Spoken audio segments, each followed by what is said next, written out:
Let's talk about the shifting real estate market, right? Obviously, a lot of people, including us, we're having to pivot, right, to stay on the forefront of it. And I've realized that some of the best people in business, the way that they're staying ahead is that they're anticipating several moves before what's in front of them, right? And so now is the most important time, more than ever in the past 5-10 years, right, to really figure out where is the ball going, right? And obviously we don't have a crystal ball. No one really knows how far down the market might go or what might happen. But we do know that interest rates are rising and they're going to continue to rise, right? I've heard people talking between 8 and 9% before the end of this year. So where do you see the real estate market in the big picture of things going?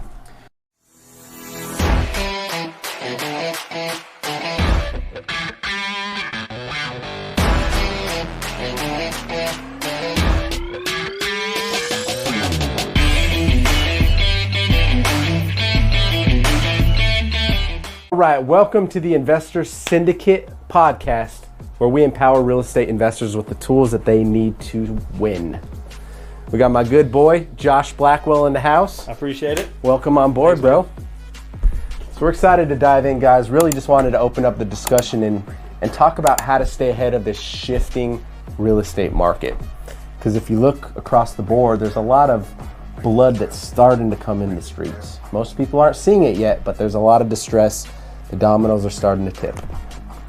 But before we get started, man, I'm excited to have you here. Yeah, man, I appreciate the time to be able to come out and be on the podcast, man. Yeah, man. You know, but yeah, I'll introduce myself. You know, Josh Blackwell. I'm with an actual private money lender across the U.S. called Fund That Flip. You know, we provide a lot of lending for, you know, investors like yourself, good, you know, operators that, you know, invest in different fix and flip, you know, properties that you want to buy and hold, or you want to, you know, put them on the general market, you know, fix and flip sales. And then also we do new construction. It's become one of our newer things in the past couple of years that's really taken off, especially in the economy we've had for the past 3 years.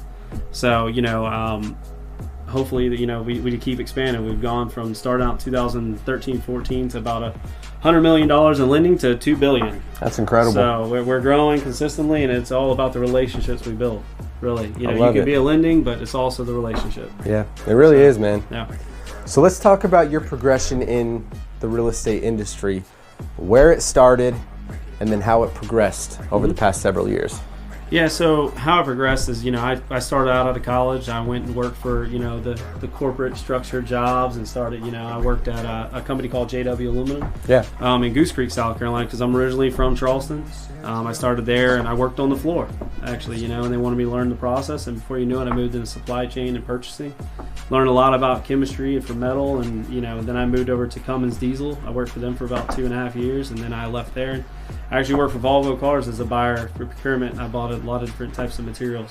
And so mainly a lot of my experiences in supply chain, which helped me kind of convert into the role of real estate, because it is a supply chain game. Yeah. Especially in today's economy. Oh, yeah. If you're not staying on top of it, it will catch you. Yeah. So, you know, I started out at a business partner at a time. I invested in some small flips there in Charleston area. Charleston market, I mean, you see it, it's every market, I feel like, in the Southeast. From about 2019, 2020, everything started to just explode. Right, and it just hit this bubble. It skyrocketed. 20% increases on properties. Yeah. Something we've never seen, I mean, in a long time. So, you know, I started doing that, and then before you knew it, I went down to Jacksonville, Florida. We built, you know, spec homes with the general contractor, and now I do, you know, some general flips here in the Charleston market, and also a few new construction projects. Oh, that's a pretty lengthy resume. It's a lot of experience, man. Like everything from sounds like project management, right? Yeah. Like sourcing, lining up your materials, buying the materials, figuring out what you need, supply chain, lining it up. Like, it really is a perfect segue to lead into the real estate industry. Yeah. I feel like if you're not organized, it's a very hard, you know, segment, you know, sector of the infrastructure of the U.S. in terms of the market. Being in real estate it's so dynamic. You got to be able to pivot quick, and make decisions, right? So, you know, same with you, right? You've been in this now for what, 5, 6 years? 5.5 years, yeah. Yeah. I'm going to be honest, bro. I'm not the most organized person. Yeah. I'm a true visionary. Like I'm 30,000 feet above, heads in the clouds, right? Just big dreaming, trying to stay ahead of the ball. But in many cases, I get stuck in the clouds, right? I'm dreaming. And sometimes the organization piece and the follow through. That's why I got to surround myself with like a power team that can really fill in the weaknesses. Well, that comes with that growth we talked about, right? Yeah. So you starting out small, you buy a couple flips, and you're like, hey, I want to go a volume route. Now you're having to build a team around you to hit that volume. Yeah. And that comes into place with individuals like ourselves as a lender, your admin side, everything to make that well-oiled machine continue to turn. Yeah. Right? And generate enough as you just keep going. So where did the bridge happen that you went from flipping houses, new construction, to actually partnering up and working for a lending institution? Yeah, so first lender I used was out of Atlanta, ground floor. I used them, and then I met the individual that was in my current role, and he talked to me, kind of sold me on the prop that we go off of, the relationship side, building that trust with, borrowers, builders, whoever it is. And I remember him coming to me saying, I can close your deals in 7 days. I said, well, I want to see it to believe it, because I've never seen something close fast in terms of that. Unless you got a rich uncle next door that can give you $600,000. They did it. They closed it, everything. So I bought in. And when I bought in, well, probably about 6 months later, that individual ended up resigning. So he asked me, are you interested in this role? He reached out to you? Yes. Him and I had a pretty good relationship. That's what it's about, is building a relationship, people trusting you that you're going to be able to push through, and you're going to come through for them. And that's the main thing in this market, right? I mean, a lot of guys are trusting, especially in the wholesaling side, a lot of wholesalers are trusting that the buyer, the investor on the other side that's going to take it either fix and flip, buy and hold, whatever they're going to do with it, is going to come through on that sales side, that they're going to close the deal. Once you gain that trust, they know, hey, my guy Ben's going to close it, Yep. It's the same with us. We know that the guys and girls that are going out and buying these properties, that that they're going to be able to execute and keep pushing forward, and that's what we're there to do, is to help them grow. You got to do what you say you're going to do in the simplest form. Exactly. Right? Exactly. Be a person of your word. That's awesome. So let's talk about the shifting real estate market, right? Obviously, a lot of people, including us, we're having to pivot, right, to stay on the forefront of it. And I've realized that some of the best people in business, the way that they're staying ahead, is that they're anticipating several moves before what's in front of them, right? And so now is the most important time, more than ever in the past 5-10 years, right, to really figure out where is the ball going, right? And obviously we don't have a crystal ball. No one really knows how far down the market might go or what might happen. But we do know that interest rates are rising, and they're going to continue to rise, right? I've heard people talking between 8 and 9% before the end of this year. So where do you see the real estate market in the big picture of things going? Well, where I see it going, really, it's all going to be a regional approach. There's a nation look at it as interest rates are rising. Yes, we understand the reason why these interest rates are rising on capital is to slow inflation. And the Fed's pretty much made it a realization that they will continue to rise until they see the data showing a curbing of that inflation. But as we all know, prices have never really gone backwards. They continue to rise. Okay, and at one point I'd spoken to a guy that, not trying to get really off track, but if you look at the car market, you look at the auto market and how things have worked. We've gone from a pickup truck that was $25,000 to $50,000 to $70,000. And where that all comes down to is different levers can be pulled. You walk into a dealership, they're saying, where does your payment need to be? Okay? And this is all going to correlate into the correction of the market per se, right? A lot of buyers, it's a psychological thing, is they're looking at what is my monthly payment? Does it fit into my income, scope of what I make every day, every month? Is it going to can I make that payment? So they're not really looking as 8%, right? So it's going to come down to multiple different factors, is the price of the house, whatever. But in the auto market, the reason why it's continued to be artificial inflation is because you walk into a dealership, they say, what does your payment need to be? It needs to be $700 a month. I'm just throwing a number. Right? Okay, no problem. So they look at the price of the car. You notice the price of the car never comes down. They say, what about some cash down? Well, I could put a couple $1,000s down. They work you there. then the next step is to move towards interest rate. What can I get on your interest rate? We credit subpar, say 650, 660. We can get you a 7% interest rate. All right. Well, your payment now at 48 months is actually $900. So what they do is they say, well, what about a longer payment? So they come up with a structure to move from a 48-month payment down to a 84-month payment now, to make your payment look so good to you that you're willing to sign up for that. It's the same way this correction is going to happen. Is you're going to see the payments are going to get too high for normal incomes. You're going to have to reduce the house price maybe, okay, because interest rates aren't going to come down. Yep. You're only capped at a 30-year mortgage, so your pricing reduction will need to come down 5 to 10%. So when you're buying projects now, when you're going to source those projects, say off market, whatever, you need to take that into effect that there is probably a correction of that. I don't think there's a market tanking. Yep. 07, 08 was different. You had a lot of predatory lending going on, people getting money that 100% debt to income ratios. Now I think it's 46 or 47% based off of guidelines. Yep. A lot of people have a lot of equity in their houses now. Most people have 3% or under interest rates. People have more money in the bank.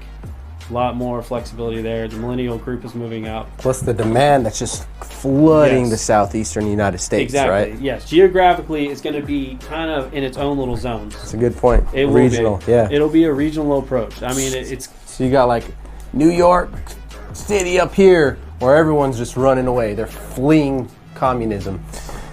And you got Cali and, you know, this side of the country where regulations and being right up on top of your neighbors, there's obviously people are running away from there. And people are running out to the southeastern Sunbelt part of the United States, right? God's country. Well, and understand this too. In California at the time, right now in California, there are guidelines being put in for flippers to where you have to pay an additional tax to flip the house. Yeah. So what's going to happen is a lot of people are going to stop flipping. That is going to stop. So what you're going to have is you're going to have a lot of dilapidated houses that can't be fixed because it's not worth it to an investor. Yeah. FHA won't give you the loan because it doesn't pass CO 100s or it doesn't pass this inspection, whatever the case, VA, whomever it is, they're not going to pass it. Most lenders that are on a 30-year mortgage are going to want the CO 100 document. I mean, all of them. It's kind of a guideline. Yeah. But if it doesn't pass any of those tests, they're not going to give you the money. So the only person that can buy it is private money, individuals like ourselves that go out and invest. But you're not going to do it when you have this. Yeah, they're whacking you.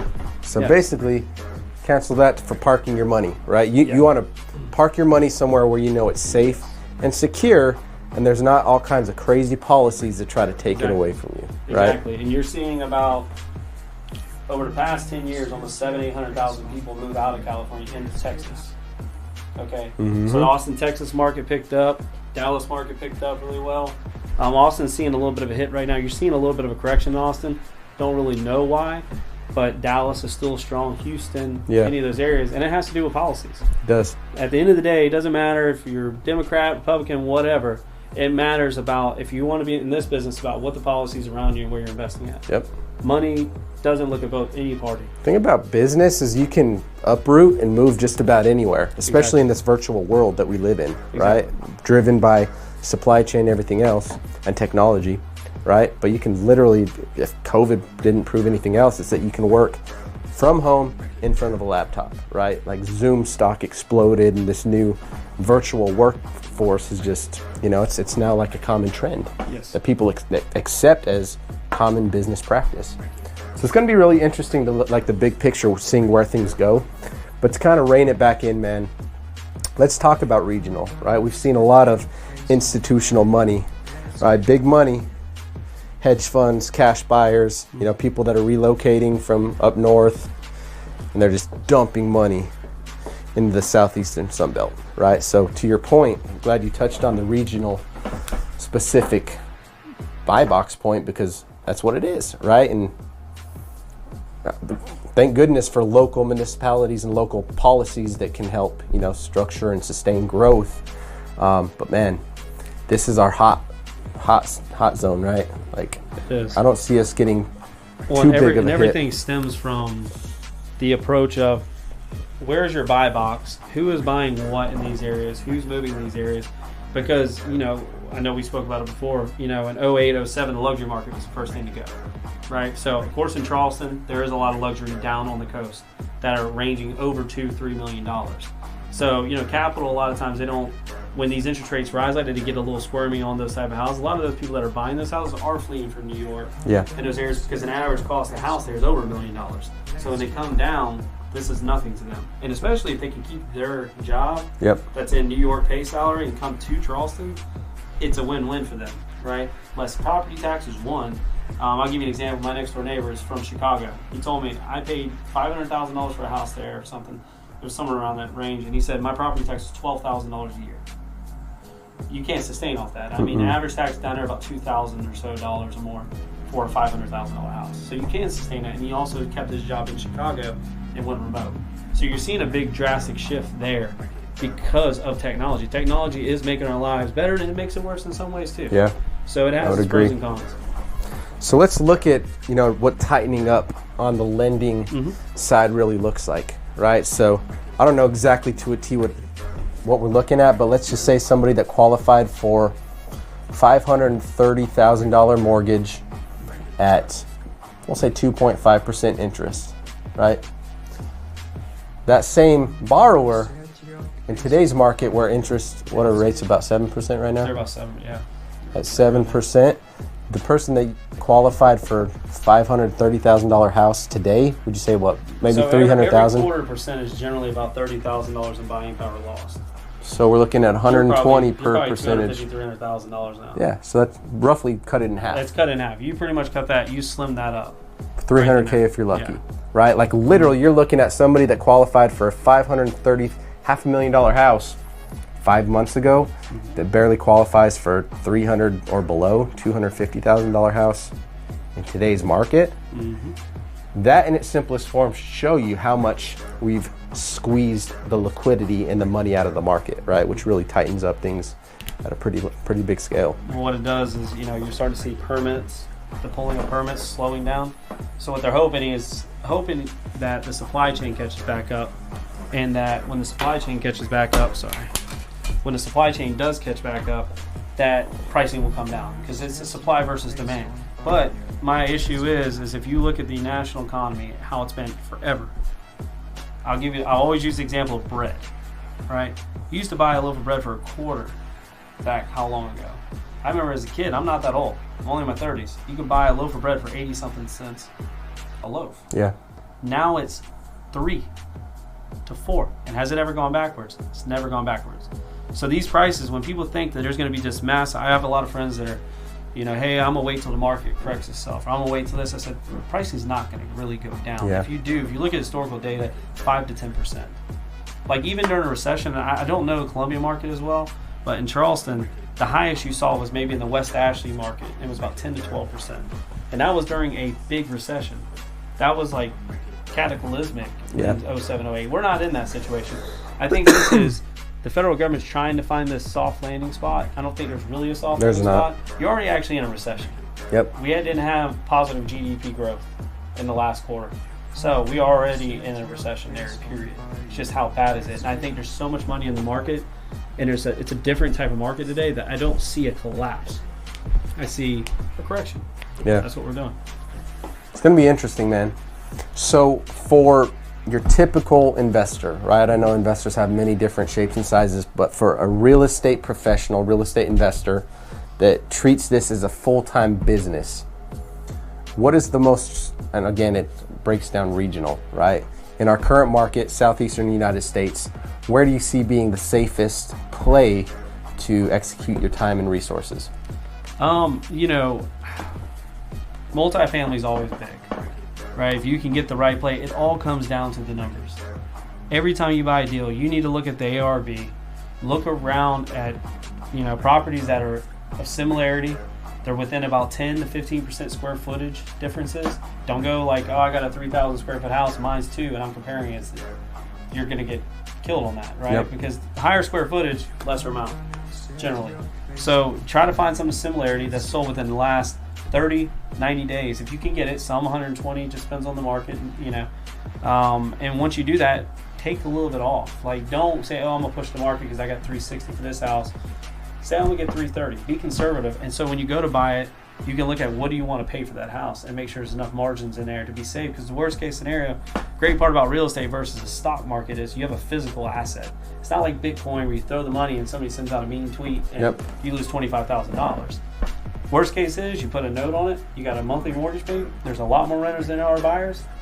Put that renter in the house, and if the market comes, when it swings back again in your favor, put the house back on the market. It's tangible. It's something you can see, you can feel it, you can live in it. Yes. It's got to be one of the safest investments on the planet. If you look right? at most of your billionaires, even the grocery chains don't make money off of the groceries. It's in real estate. Yeah. They own the whole complex, and they're charging lease rent to all of these commercial spots because they know it's safe. You can't take it away. Groceries, they go up and down. They barely make anything off that. It's all real estate. If you look at any of the big companies, you got offshore money coming in that are buying our own single-family residential. You have the Chinese by who the spend boatloads. $6-7 billion in single-family rentals. Okay, so there's always a play in real estate, and even in the United States and other countries. I would say the laws are a lot stricter. Yeah. They allow squatters. They allow a lot of things that we wouldn't allow in the United States. Yep. Certain states might allow it, but I know South Carolina, one, would not allow that. Yep. You would hope. But, I think a lot of people were scared after the moratorium stuff, and they were scared that they couldn't evict tenants because they weren't paying their bills. It's terrifying, bro. It's very terrifying. But I feel like rental properties are still there for you. There's always going to be room for rental property. Yep. Absolutely. It all comes down to the numbers at the end of the day. Yep. There's nothing else to it. I would tell, advise like investors, the real estate market goes in a cyclical. Yeah. So if you decide, I'm just starting out, I don't want to do it because interest rates, well, then you'll never get a start. Mm-hmm. I'll just be straight with you. You'll never get a start because it's going to always scare you. The news and the articles will always scare you because, that's kind of the goal of the media sometimes. Yeah. Okay. And it's to try to slow this demand, slow some of these things that are happening. But without investors like ourselves or some of these houses they would fall to the ground. There would be nothing. You can't keep the economy growing without it. I mean, construction, anything in real estate makes up 35-40% of our economy. Yeah. Or more. I could tell you probably more. And then you got automotive, manufacturing, all that makes up the rest. So if that falls, just telling you, if real estate falls, automotive goes with it, everything goes with it. So, looking at the cycle of things, and if there's one thing that I've realized, man, over the past couple years, just with all the fear, pandemonium, doubt, the media pumping stuff in, right? They sell you on the news. And really, when I look at the news, as crazy as it sounds, man, it's like I'm trying to see the silver lining behind the news, right? Like whose agenda is behind what we're being sold at the moment, right? And the fear and pandemonium that pumps and, infiltrates the markets. And it's not hard to see that we're coming out of a massively manipulated market across the board, right? Like the free money, like basically free money, just printing free money, like it's going out of style, right? Handing over PPP loans, EIDL, stimulus checks, like it's almost like, dopamine hits just to keep the people